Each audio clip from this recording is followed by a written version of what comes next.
Let's find out what the other halves have been up to today in Afghanistan as Jeff Mead discovered the Royal Irish Regiment and the Irish Guards have been celebrating their National Day with a little help from their friends.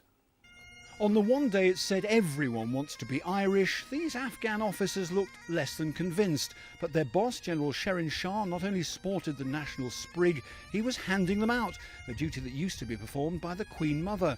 How times have changed. It's the first occasion the Irish Guards have spent their National Day in Afghanistan.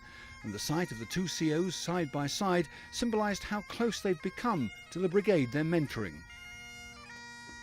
Shamrocks, specially flown from Ireland, were handed to all cap badges, but it was the Irish who felt most keenly the one traditional ingredient sadly lacking.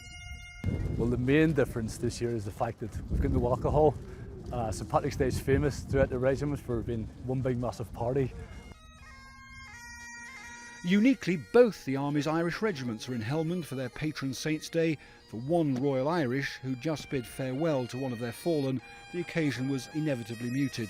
They'll postpone celebrations until safe home this summer.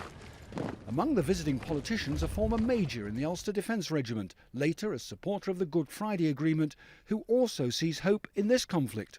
I'm hugely more optimistic, and I sometimes wonder why it is that back in the United Kingdom we hear all the bad stories, the sad stories. Obviously we must hear those. It grieves us all when we lose a soldier, when we hear of injuries. I'm enthused by what I've seen and the sort of work that the mix are doing here with the mentoring, the ongoing mentoring programme. It's tremendous.